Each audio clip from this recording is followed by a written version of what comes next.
Here we go. Episode 98 of the Daily Puck Drop here on pucksports.com. It is Wednesday, May 15th, number 98. Number 98. Hold on, I got to turn up my headphones. Number 98. Why am I blanking on a good number 98? I don't know. I can't think of anything. Number 98, Seahawks. Yeah, nothing comes to mind. Nothing comes to mind. Hey, we're 2 episodes away from 100. How about that? And we'll be able to do that tomorrow on the Daily Puck Drop. All right. Appreciate you listening wherever you're listening or watching. I'll be repetitive with this. They tell me I've got to do this. All right. Those people. If you're watching on YouTube, please subscribe. Please leave a comment. I try to get to, again, all of those comments in the comment section. Those who are leaving comments, I think you would agree. I get back to many of you. If you are listening on Apple and Spotify, those 2 main ones, please not only just leave a comment, like them, listen to them, download them, but please subscribe to both of those podcast channels and pass it along to family and friends. And of course, you can listen to wherever you find your podcast, even iHeartRadio, which is amazing that it's on there because I didn't put it on there. Somehow it just was picked up. The YouTube music, by the way, for all you Android users, it's up and running, YouTube music. So again, 2 episodes away from 100. I'll do more on that when we get to that tomorrow, and I'll box it out for you guys because you guys have made this possible with all your support. I appreciate it very, very, very much. All right. Well, what are we going to cover today on the Daily Puck Drop? Of course, we go about 30 minutes here, give you the latest, the very greatest here in sports talk and just life in general. And we never know which way that this damn thing is going to go. I will say this to the person that texted me. I swore a lot on yesterday's show, and I got a tongue lashing from someone saying, hey, I think it was too much. Okay, duly noted. The person said, and I appreciate the feedback, said I was listening in my office and it was just like F-bomb after F-bomb. I was a little emotional. I was a little fired up yesterday. Okay, the flag football story, the stadium story. A shout out to John Manley. I'll do a correction. It wasn't John Manley for the TNT that wrote that story about the Rainiers and other teams getting money. I just saw that John had retweeted that. So my apologies to Mr. John Manley, who is the best in the business, trying to still set up something up with him and Todd Millis of Scorebook Live because of the story on the girls flag football not passing by the WIA, which, again, we touched on it yesterday. Just a disappointing move and unfortunate that the folks over there in Eastern Washington could not come to a resolution. Also, one of my buddies said, hey, it's a minor thing, but I want to correct you because we were talking about Kashmere High School. And this person watches and listens to daily, so I'm talking to you, sir. Said Kashmire's not in Eastern Washington, it's Central Washington. So that therein lies, I think, a debate. My point to him was, once I cross the Cascades, I'm in Eastern Washington. I think that's pretty cut. Is that pretty cut and dry? There really isn't much debate to that, is there? I mean, I know it's like we call it Central Washington, I guess, for some reason, but it's Eastern Washington, right? When I go over Snoqualmie and I come back down and I start driving to like Easton and Cleellum, aren't I in Eastern Washington at that point? I mean, are we nitpicking here to call Kashmere Central Washington? I don't say I'm going like someone goes, hey, where's Kashmere? By the way, shout out to Rusty's, greatest burger joint in the state. I don't care what anyone says. Rusty's and Kashmere is the greatest. If someone said, hey, are you going to Lake Chelan? Where's Lake Chelan? It's in Eastern Washington. Not in Central. I don't say Central. Where's Leavenworth? Eastern Washington. Do you say Central Washington? Maybe I'm the a-hole. Maybe I've been doing it wrong my whole life. But I always just assume once I go across the pass that I'm in Eastern Washington. But my buddy said, no. It's Central Washington. F you. Okay. All right. Mariners, razor thin edge. Now we saw it again last night. This is how they play. That the seventh inning was just what did them apart. Good decision, though, I thought, to stay with Logan Gilbert. Not like there was probably a decision to not let him pitch. He was pitching awesome. Josh Rojas not getting the double play. It's just those little things. And Rojas has been playing great, and he's been playing great defense. Obviously, the bat has been phenomenal there for Josh Rojas, but it's those little plays that they talked about afterwards in a game in which it's, which they play a lot of these games decided by 1 or 2 runs. You've got to make those plays. You just can't afford not to, because of their offense, because of how they play. This is just their style, and you just need to make all of them. So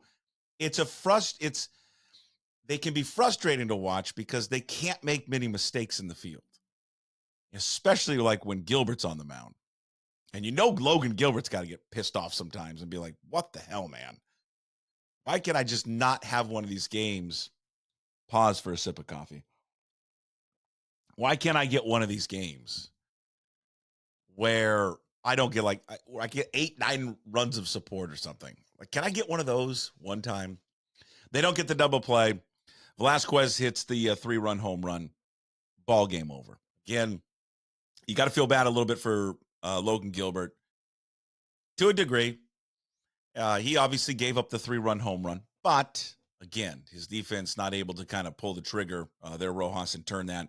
And then just the offense's inability to do much of anything for an entire game. And Logan Gilbert, again, has to look at himself and go, I have to be damn near perfect every time I step foot on the mound because of the lack of run support by this offense.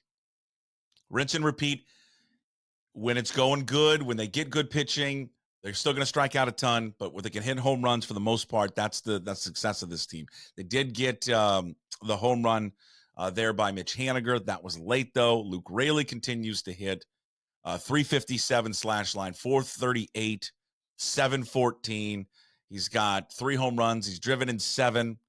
Sorry, Shockey. RBI still count. He's got 3 stolen bases, by the way, in his last 10 games. He's been a welcome sight, and again, will just continue to play and play and play, and should. He should play. You ride it until he can't deliver anymore. Just keep riding him and riding him and riding him. But man, he a phenomenal looking athlete. How damn big he is and how fast he is.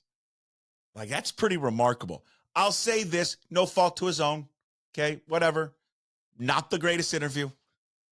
And shout out to Jen on the post-game show. You did everything possible. You did everything possible to get something out of him. But boy, it's just a rough interview. And not that he was rude or anything there in the post-game with Root on the field. He's just clearly not comfortable talking. And he was like short, not a lot of substance there. Whatever. Was that the way? No, that wasn't last. Was that last night or 2 nights ago? No, it was last night. Yeah, it was last night. Yeah, whatever. Just a small thing. Who cares? As long as he keeps hitting and he's fun to watch. And he is probably like a lot of players, for baseball guys, when you are given that secondary role or that platoon role, guys, it's hard for guys. And when they're not playing every day, I think it's hard for those guys to get into any kind of rhythm. The fact that you see him playing much better than he is right now, large part probably because he's in a rhythm and he's playing more. And so, that's probably true for all of these guys. You go out and play a little bit more, you get a little bit more playing time, and you can deliver. It can also go the other way. You start playing these guys more, and then you find out, well, this is why we don't play him every single day, and this is why said player is in a platoon. We found that out with Sam Haggerty, and I think you haven't found that out yet with Dylan Moore. Dylan Moore is playing really, really, really well. But, his playing time is going to decrease to a degree when JP comes back. The good news also from yesterday, thank God, M's bet under summer. We're back, baby. We are back. We snapped a 5-game losing streak. We're now 5-8-1. The total was 6.5 last night, and we just barely made it. Barely made it, huh? How about that? Way to go, M's. That's how you deliver. Now, we snapped the losing streak. Now what is next? Well, we keep going. We don't stop, fellas. We just keep going and going and going.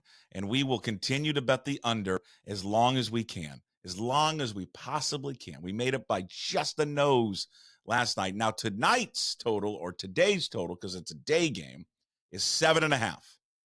And if you don't know what we're doing, you're checking in the podcast for the very first time. M's Bet Under Summer is something we started a few weeks ago because they weren't scoring runs. The other team wasn't scoring runs.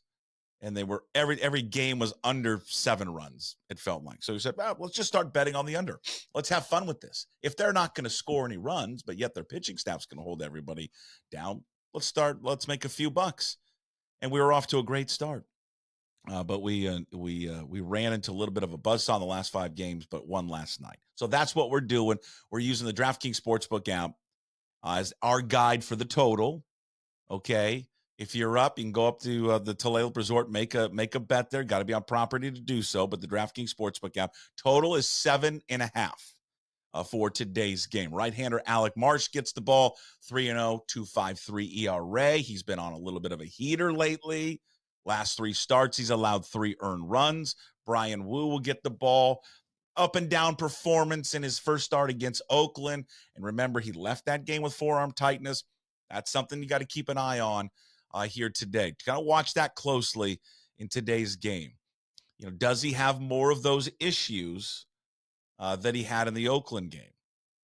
And both Jim Duquette and Bill Kruger kind of shared their thoughts on that. And Kruger wasn't so much concerned that, this could be something that's more problematic. He was just more like, hey, what's your routine like in between innings? Like, he's got to get into a better routine to stay loose and not tighten up as much. Duquette was more, hey, I think this bear's worth watching here as the season goes on, because a guy that has already been dealing with elbow issues shouldn't immediately have some type of forearm tightness.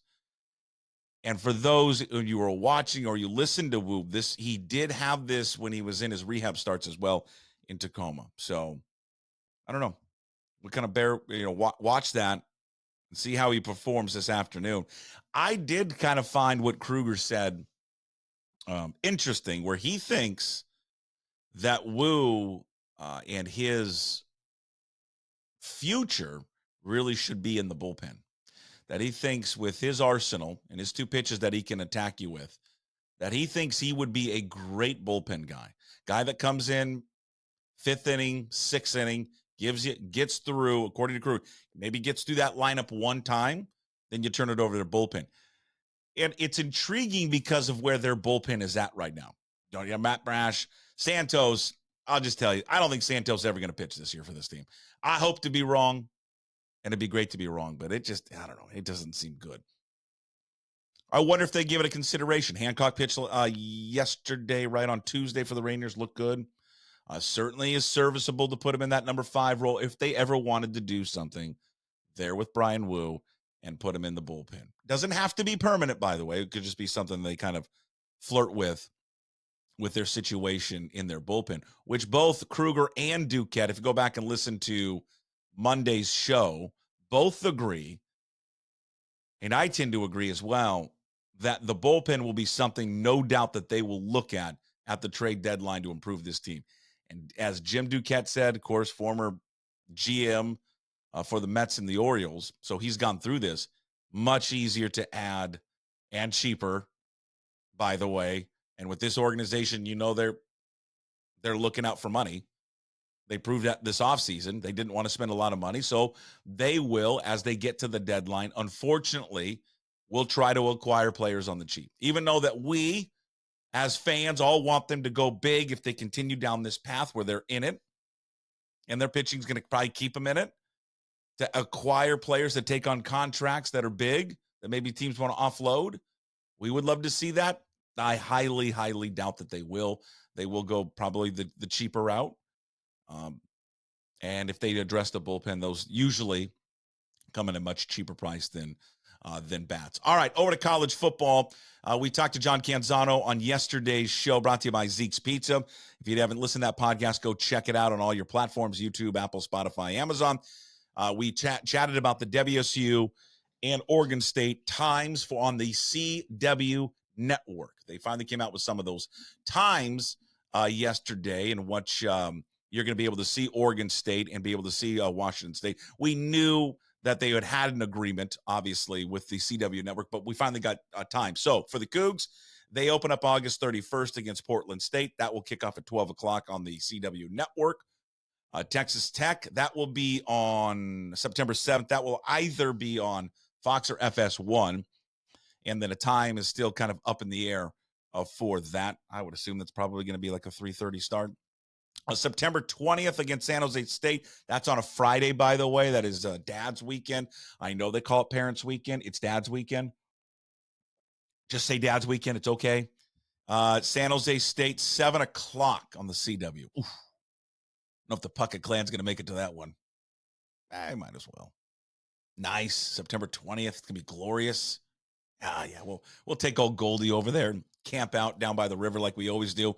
The October 19th game against Hawaii on the CW network.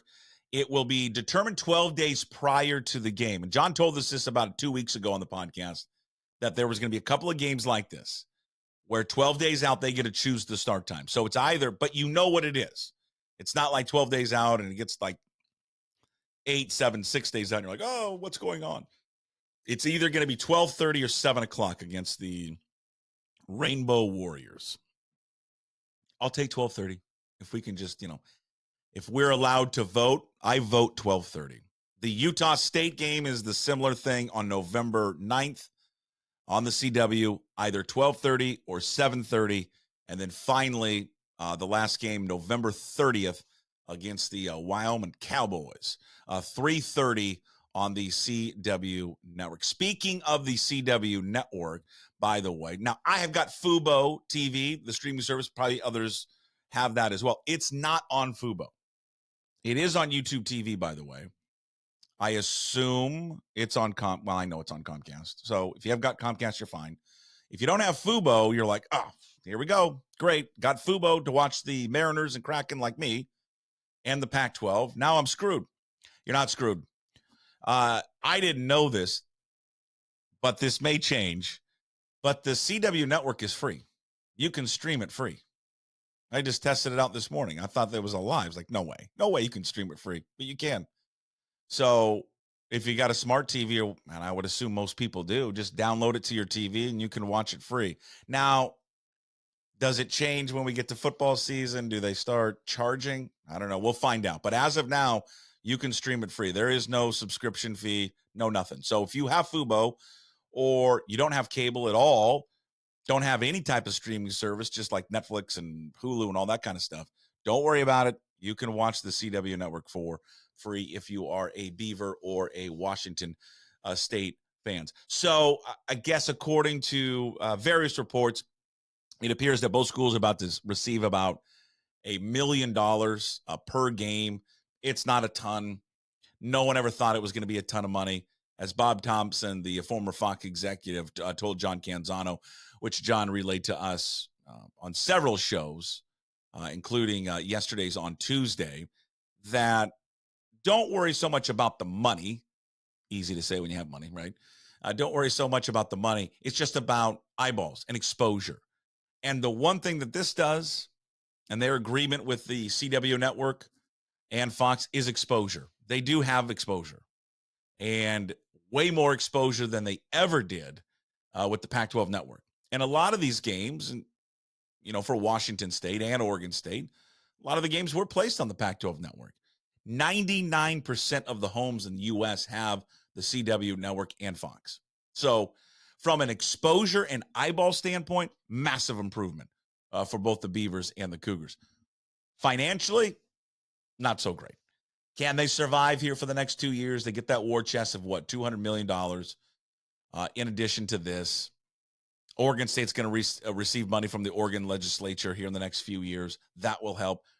I would assume that Washington State will try to do something similar with the Washington legislature and receive money. And for those who don't know that story, Oregon State's going to receive about $10 million for the next 6 years from the Oregon legislature. So see if the Cougs can do something else and just kind of survive a little bit. Now, when I saw this story and and then on top of, and they're all intertwined because we're going to get to the Netflix story here in a second, is that because of what this Pac-12 could have done with the Apple deal. So let me just present what Netflix just announced today. So Netflix is jumping in, and they've done this already. They're jumping into the live TV programming now. And you've seen it recently if you've been paying attention with Netflix. Who's the comedian? John Mulaney. John Mulaney's been doing live shows. The Brady Roast was live. They're incorporating live programming more and more and more. And a lot of people, you read these industry insider magazines and follow that kind of stuff, I've always wondered when Netflix was going to do this, like get a little bit more aggressive. They've certainly have dabbled in the sports world for a while. Full Swing series covering golf, F1, which was Drive to Survive, which was massively popular. The Quarterback series, which came out a couple of years ago, followed Kirk Cousins, Marcus Mariota. Who am I blanking on the? Who else did they follow? Who am I blanking on the other quarterback? Cousins, Mariota, and Patrick Mahomes. They didn't do this last year. They did this past year. That's coming out this summer. They did Receiver, so where they followed Justin Jefferson, Devontae Adams, George Kittle, Deebo Samuel, Ross St. Brown. So that comes out this summer.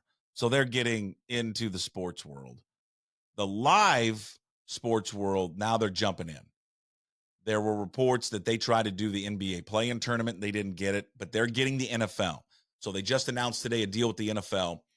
They are going to stream all the games that are going to be on Christmas Day, which the NFL schedule is coming out later today. They're going to stream all the games on Christmas Day. 2 games. They're going to stream at least one holiday game each year, a part of a 3-year deal. Now, I bring that up to tie it back into Washington State, Oregon State, and the Pac-12. This is what we're talking about. When these just short-sighted presidents for these schools could not see what the future of sports television is and did not agree to that Pac-12 deal with Apple because they needed to have linear TV. And I get it. And there needed to be a linear aspect to it. I understand that. But they did have a deal in place that would have paid them $25 million a year. That was just the base. They are going to look foolish for not taking that deal in about 5 years. They're just going to look stupid. Because those schools that jumped, not UCLA and USC, because they're getting full freight, but these other schools that are financially hemorrhaging, or not hemorrhaging, but are, cutting it close, making money, they're going to lose money on these deals because they're not getting full freight from these other schools or these other conferences. They're taking a discount for like 6 years. On top of that, though, they've got to add travel costs. They've got to add food costs. They've got to add mental health costs. And at the end of the day, they're probably break even. They would have made probably more money had they just stayed together and taken the Apple deal. Because $25 million was the base. They were going to follow the MLS plan. They needed 1.7 million subscribers to sign up. You don't think they could have gotten 1.7 million subscribers to sign up to Apple to sit there and watch the conference on the West Coast? I mean, come on. They would have easily got that. That would have jumped them to 31.7 million. Now, the next threshold that they wanted probably was too aggressive, and they probably wouldn't have got there, but I don't know. Was 5 million subscribers, which would have netted them $50 million a year. I think, they'll look back on this deal, the way that television is going. You see Netflix and others, and I know as the sports viewer, you are annoyed by it. Hell, I'm annoyed by it. Everybody is. But this is, unfortunately, like the NIL, this is the wave of the future, and this is what's going to happen. And this is just part of it now. You're going to have to deal with it and deal with all these other streaming services. And if you want to watch something, you're going to have to pay for it. But the Pac-12 is going to look back on this in 5 years and those presidents and say, we effed up. We effed up. Because in 5 or 6 years, when they do get the full money from these conferences, specifically the Big Ten, do you really think it's going to be the Big Ten in 5 and 6 years? Do you think it's going to be the same deal? You think they're going to have the same TV deal? It'll be completely thrown apart. I mean, college football changes daily, by the week, by the month, by the year. What we know now of college football is not going to be what we know it in 5 years. don't know the future of it. So they could have been the first conference to get a foot in the door and to do something groundbreaking. Now, my view and my opinion, no doubt, and I acknowledge it, is completely biased. And it's a selfish take because clearly my school was one of the schools left behind. So selfishly, I wanted that to happen in order to keep Washington State afloat and alive. But I mean this truthfully. To Washington fans, to Oregon fans, Arizona, to all of them, Utah, Arizona State. I just like watching those teams play. And I like those teams playing against the team that I root for, but I also like watching, Washington play Arizona State down in Tempe at night or play in Tucson at night. I enjoy that. I grew up with it. I loved it. I like the familiarity with it, the history, all of it. And now that's all thrown out. I mean, we all know that. We're going to rehash old wounds, but, as we know, college athletics, it forever will be changed. But again, now Netflix jumping into this and now going and streaming NFL games just shows you what the future of television is going to be. Now, real quick, we'll move on. Good news for if you have Comcast and are like, I am just over, Comcast is expensive, then I got all these streaming platforms that are expensive.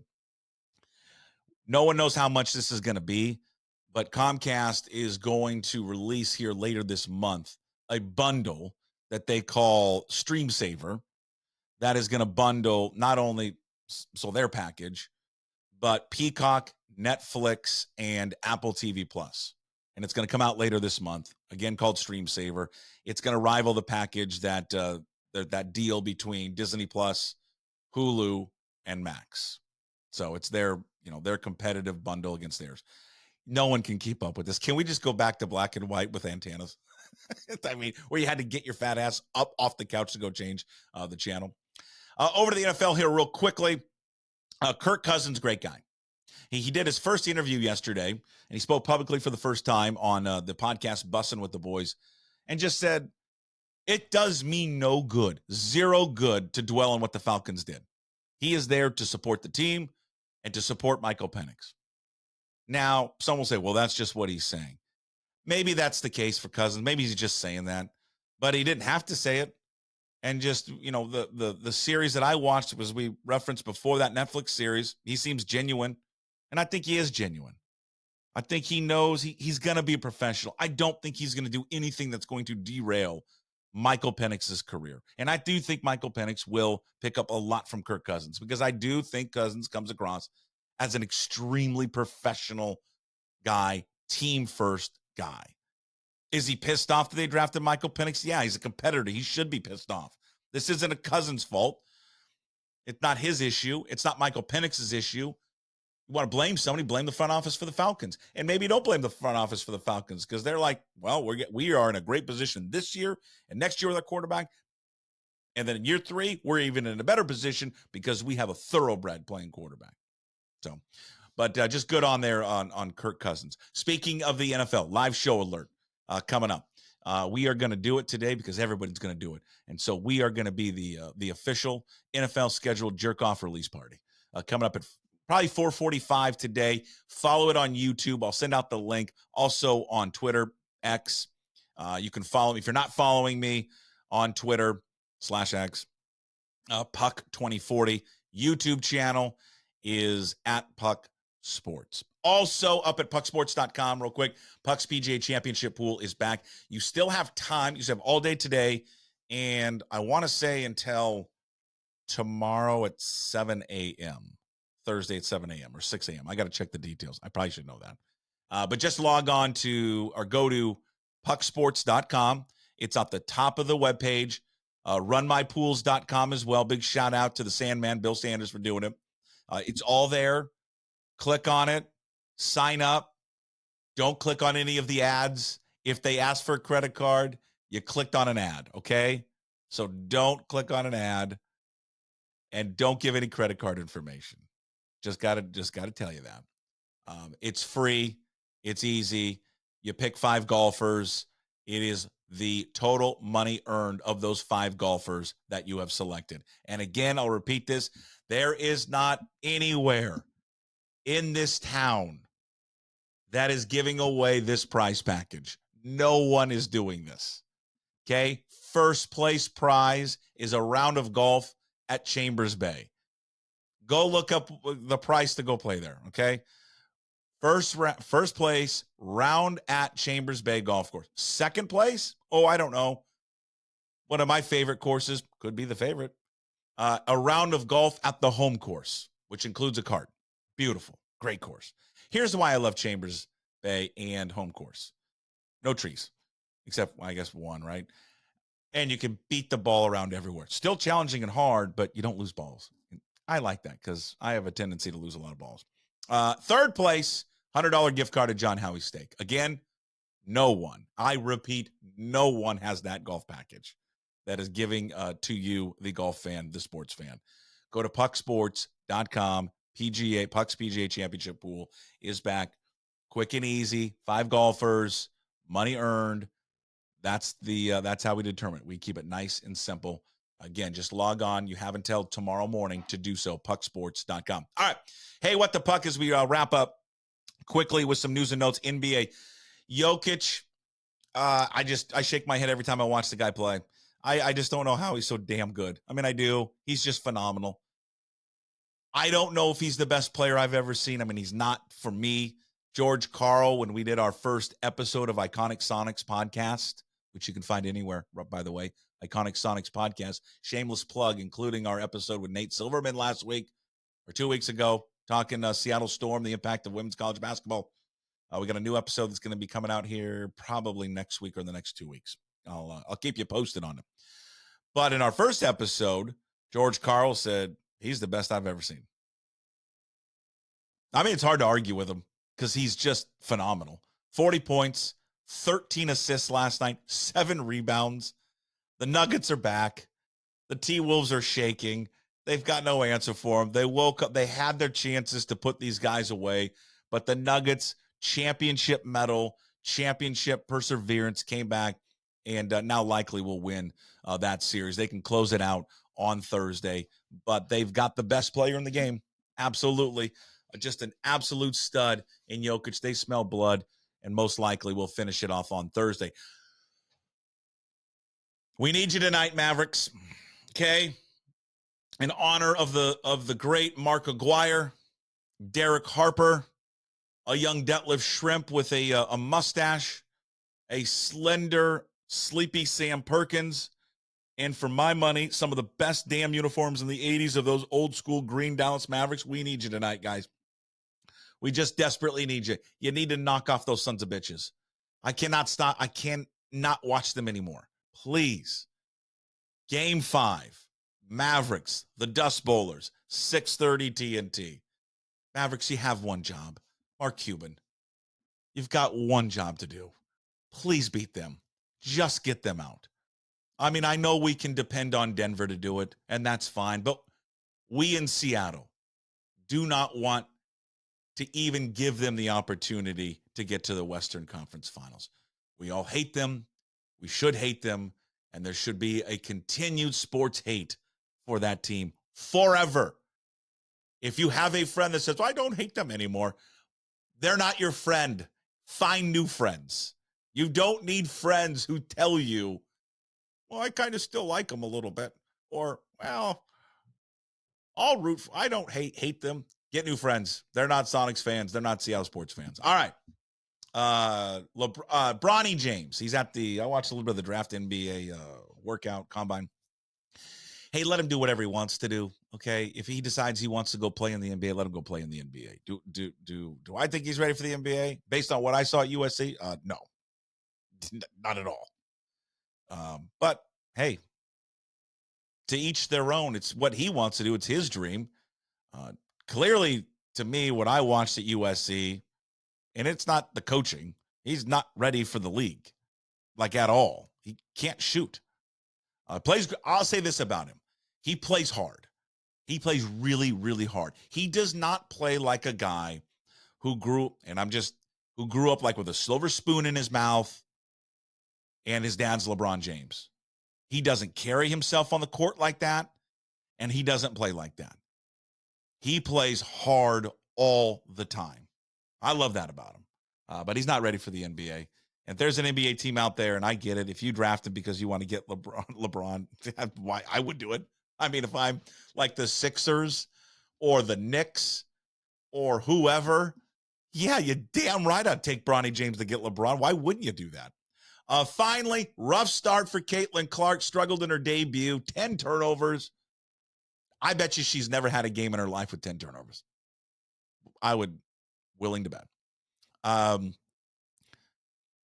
Little bit of criticism. A lot of people now, see, told you so.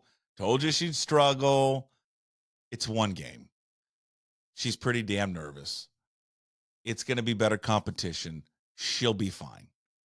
I doubt that she will ever, in her WNBA career, will ever have a game again in which she has 10 turnovers.